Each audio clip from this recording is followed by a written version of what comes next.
got the one gift he wanted most for Christmas. Got to sit down. Everybody's got to sit down. Because Then I will show everybody you the can pictures, see. okay? A new bicycle. As the final snowflake drifted away, he heard a soft knock at the door.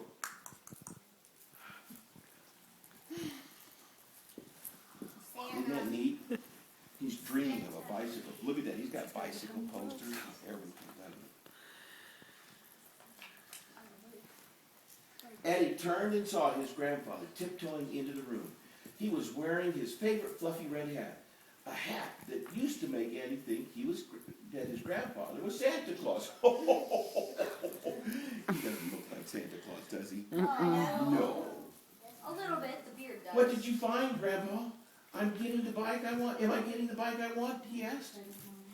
And Grandpa came in and said, shh. He said, Grandpa looked around to make sure that that they were alone and no one was listening.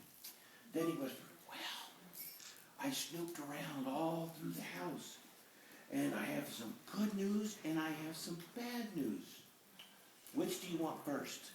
Bad news. The bad news. Well, that's what Eddie said. And he said, well, you better give me the bad news first. I can't believe Santa. You won't go to bed. Grandpa cleared his throat. The bad news is that I didn't find a bike. No! Eddie's heart sank. He knew that children don't always get what they want for Christmas, but he had tried to be extra good all year long. Don't I deserve a bike, he asked. Oh, he thought to himself. Eddie's head fell back into his pillow. Thump. He looked up at the stars on the ceiling and mumbled, so what's the good news? You guys wouldn't do that, would you? No. Yeah, a couple of you are honest. Trust me, I know a friend that did that. Ah, yes, said Grandfather, as his eyes lit up and sparkled. The good news is that you're getting a Christmas sweater. What? Eddie sat up in disbelief. A Christmas what? A Christmas sweater? Are you kidding? That's the good news?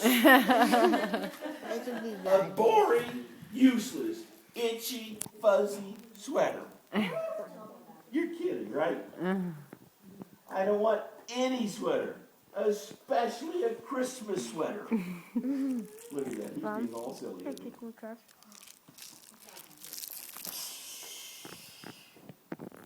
Grandpa hushed him. Eddie, sometimes a sweater isn't just a sweater. I still remember the year my mother knitted one for me. It brought me magic for years and years. Still does. See, when a gift is made by hand, all of that person's love is captured in it. Once they give it to you, that love turns into Christmas magic. Eddie's thoughts began to drift away as his grandpa's words became softer and softer.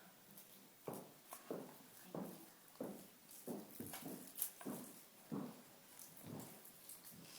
at the next page. What happened, you suppose? When Eddie opened his eyes, his grandfather was gone. And so was his bedroom. He was in a beautiful forest, sparkling with a fresh blanket of Christmas snow. Up ahead, he saw a clearing where a single present sat all alone. He walked over to it and read the gift tag. To Eddie, what your heart needs most for Christmas. Curious, Eddie opened the gift. Inside was a handmade Christmas sweater. Eddie was disappointed. Oh, come on. But he was so cold that he decided to put it on. It was a perfect fit.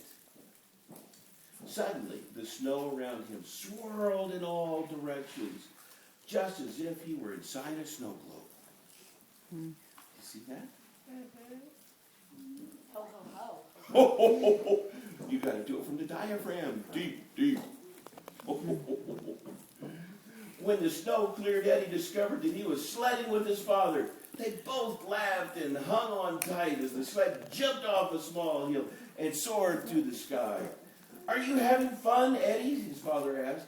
Eddie looked down at his magical Christmas sweater. "This is the best day ever!" Then Eddie gave his dad a big hug, and the snow started to swirl